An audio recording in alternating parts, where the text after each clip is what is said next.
Hi, in this video I'm going to give you the solution to the previous to the assignment from the previous video.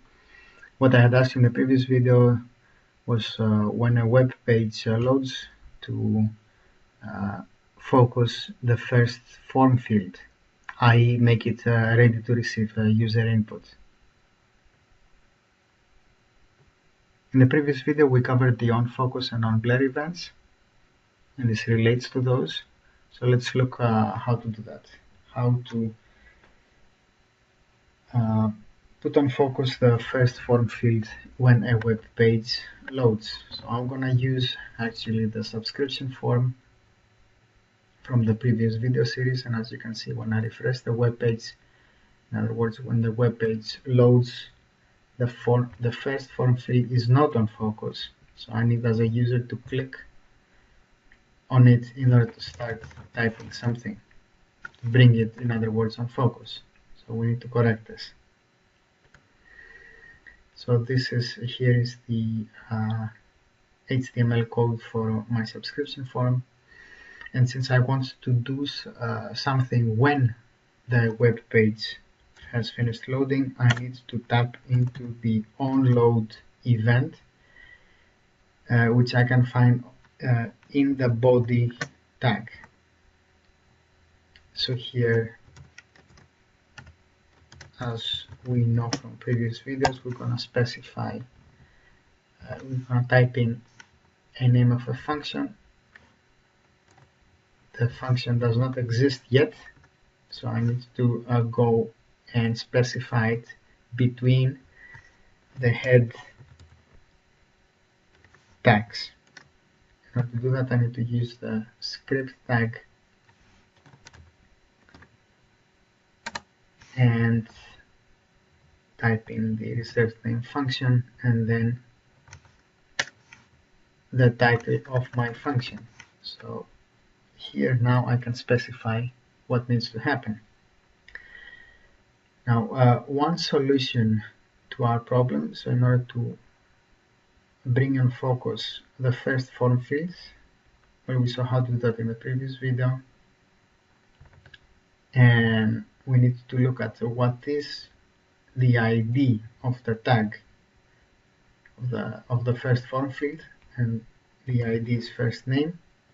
So by then using the document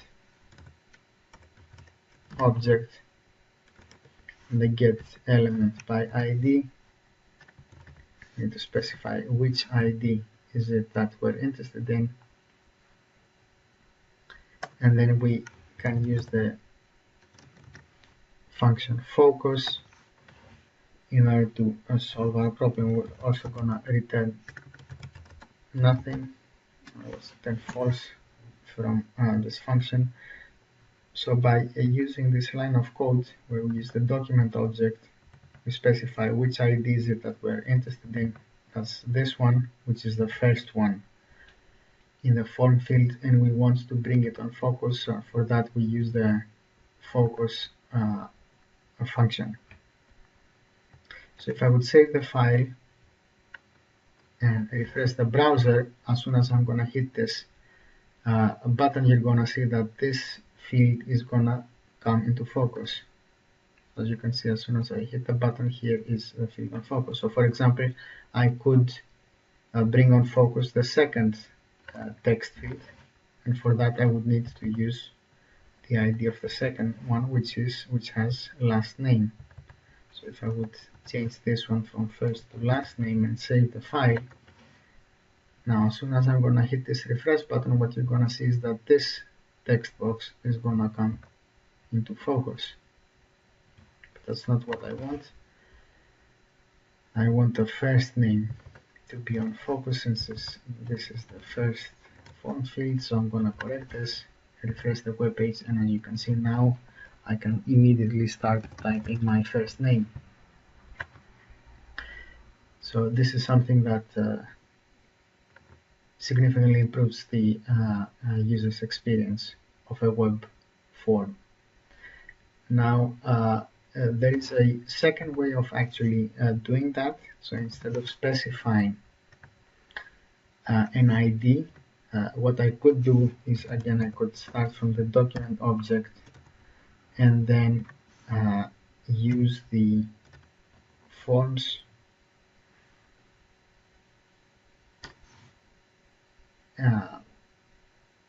property and then specify that this is, since I only have one form, and what is expected here is an array.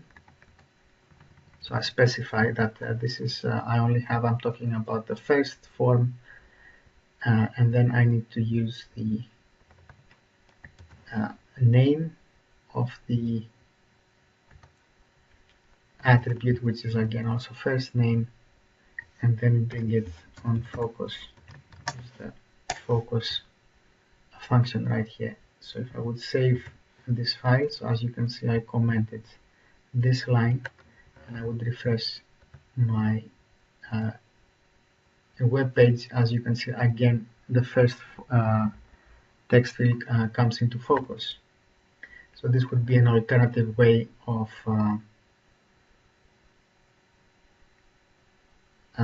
solving the assignment.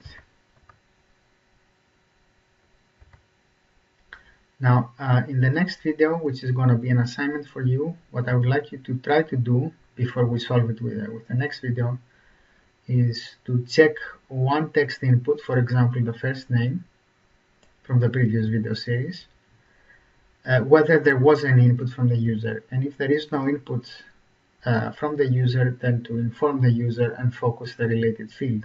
So in other words, if the user has forgotten to insert his or her first name in the web form, and he or she submits the web form, we need to inform the user that he or she has not inserted their first name. We need to inform them about that and focus the related field.